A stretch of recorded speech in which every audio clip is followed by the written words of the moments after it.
네, 안녕하세요. 세라국어 민지쌤이에요. 이번 작품은 상사동기라고 하는 조선 후기의 연정소설입니다. 상사동기는 여자 주인공인 영영의 이름을 따서 영영전이라고도 불리게 됩니다. 김생은요, 선비였는데 아주 용모가 뛰어나고 쾌활했어요. 어느 날 술에 취해서 길을 걷고 있었는데 한 미인을 만나게 되는 거예요. 보자마자 첫눈에 반하게 됩니다. 남자종인 막동이라고 하는 애가 있는데 미인이 사는 집 노파와 친하게 지내게 돼요. 그래서 그 미인이 회산군의 시녀 영영임을 알게 돼요. 그래서 김생은 이 영영을 만나기 위해서 영영의 이모에게 접근하게 됩니다. 이 영영의 이모는 김생의 그런 적극성을 보고 도와주게 돼요. 그래서 한 꾀를 내게 되는데 김생이 이제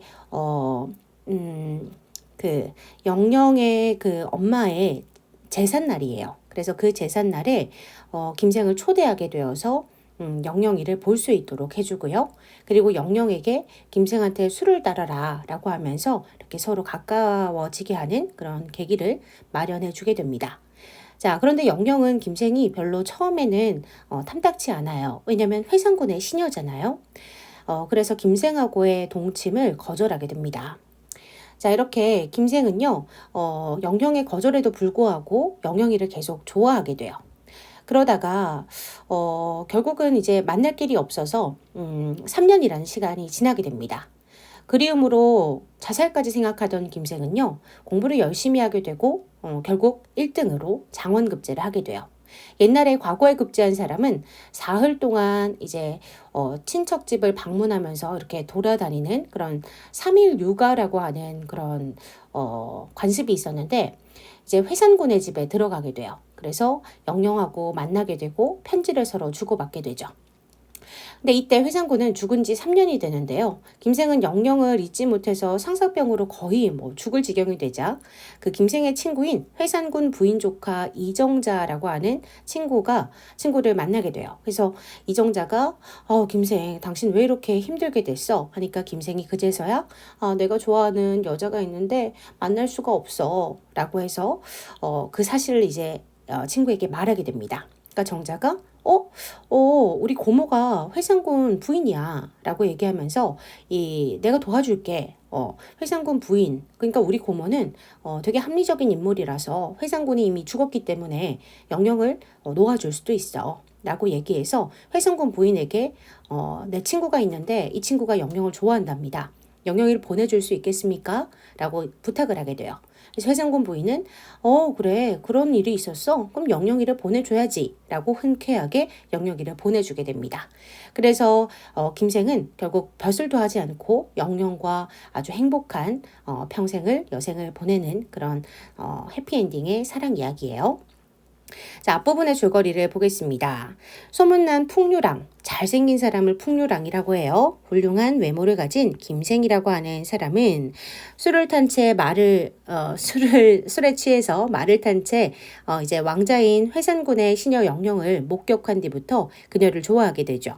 영영의 이모 조력자죠. 이 사람을 통해서 만나게 되고 결국 만나는 계기를 마련하게 되고 그녀를 기다리는 상황입니다. 자, 기다리는 상황이에요. 김생은 기쁜 마음과 두려운 마음으로 초조하게 책상에 기대어 문을 열고 기다렸죠. 그러나 시간은 거의 정오가 되었는데 끝내 그림자는 나타나지 않아요. 가슴이 답답하고 열이 막 납니다. 그래도 바보처럼 꼼짝 않고 앉아있으니 마치 그 모습이 설이 맞은 파리 같았습니다. 견디다 못한 김생은 마침내 벌떡 일어나서 부채로 대들보를 치면서 노파를 불러 말했어요. 기다리는 내 눈은 떨어질 것 같아. 눈이 빠질 것 같아. 이런 뜻이죠.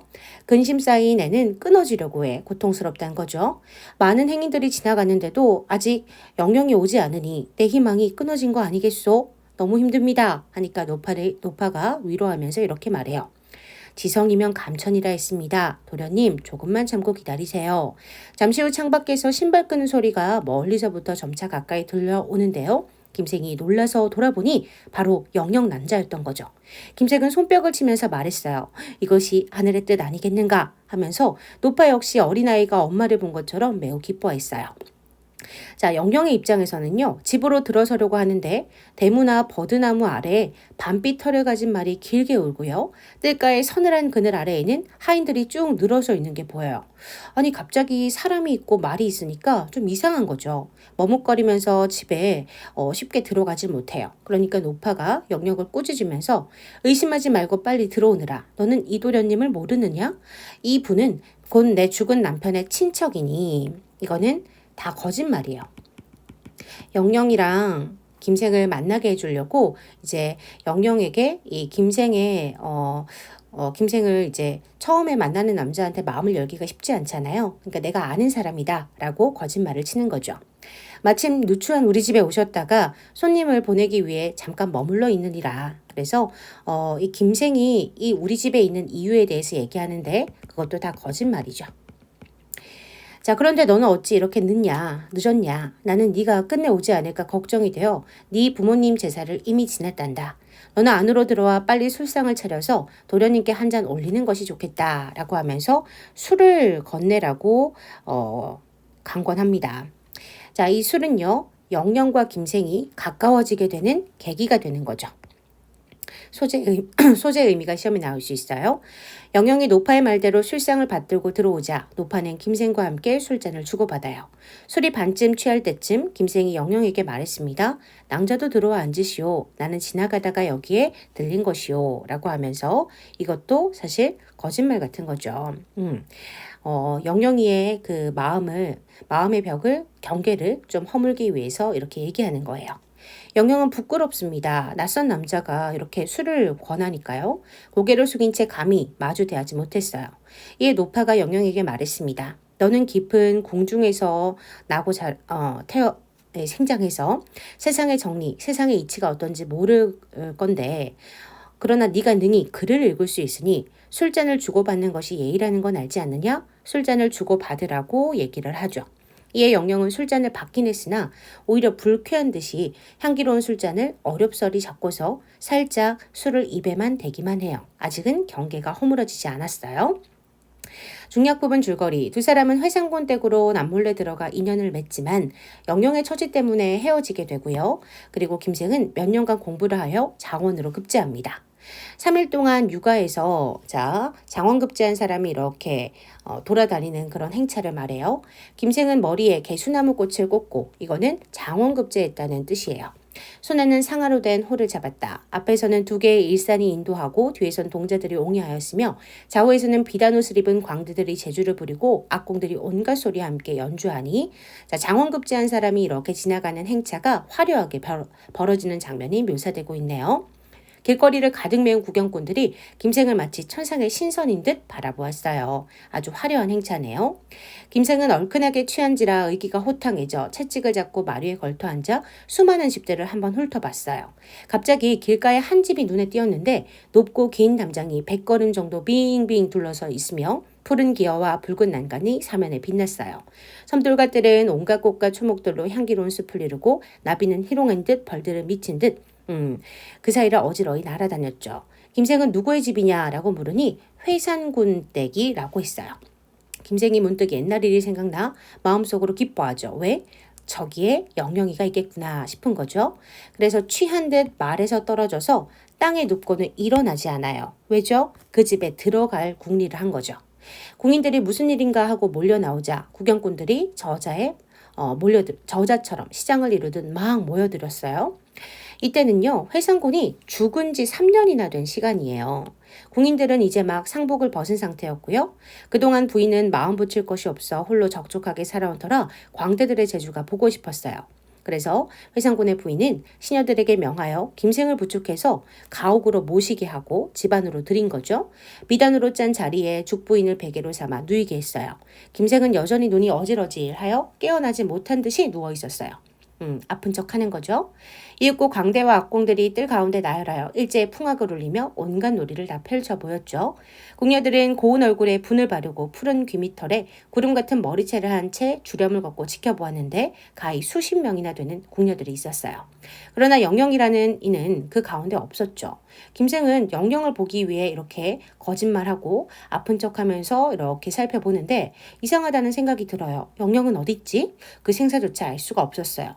그런데 자세히 살펴보니까 한 낭자가 나오다가 김생을 보고는 다시 들어가서 눈물을 훔쳐요. 안팎을 틀락거리며 어찌할 줄을 모르는 거죠. 이는 바로 영영이 김생을 보고서 흐르는 눈물을 참지 못하고 차마 남이 알아챌까 두려워한 것이었어요. 궁녀는 다른 남자랑 이렇게 연애를 하면 안 되는 그런 조선 후기의 관습 알죠? 이러한 영영을 바라보고 있는 김생의 마음은 처량하기 그지없었죠. 안타깝죠. 그러나 날은 이미 어두워지고 김생은 이곳에 더 이상 오래 머무를 수 있을 수 없다는 것을 알고 기지개를 켜면서 일어나 주위를 돌아보고는 기절했다가 깨어난 척하는 거죠.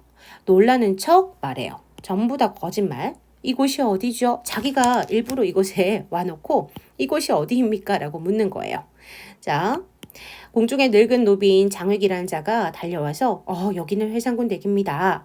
김생은 더욱 놀라는 척하면서 내가 어떻게 이곳에 왔죠? 아주 연기를 잘해요. 장획이 전부 다 연기. 사실대로 말하자 김생은 자리에 일어나 나가려고 했어요. 이때 부인이 술로 인한 김생의 갈증을 염려해서 회상군의 부인이 영영에게 차를 가져오라고 합니다. 자, 우연이죠. 영영한테 차를 가지고 오라는데 이 차는 어떤 계기를 마련하죠? 네, 영영과 김생이 서로 가까이 할 수 있는 좋은 계기를 마련하죠. 이로 인해 두 사람은 서로 가까이 하게 되었으나 말을 할 수가 있나요? 말하지도 못하고 눈길만 주고받을 뿐이었어요.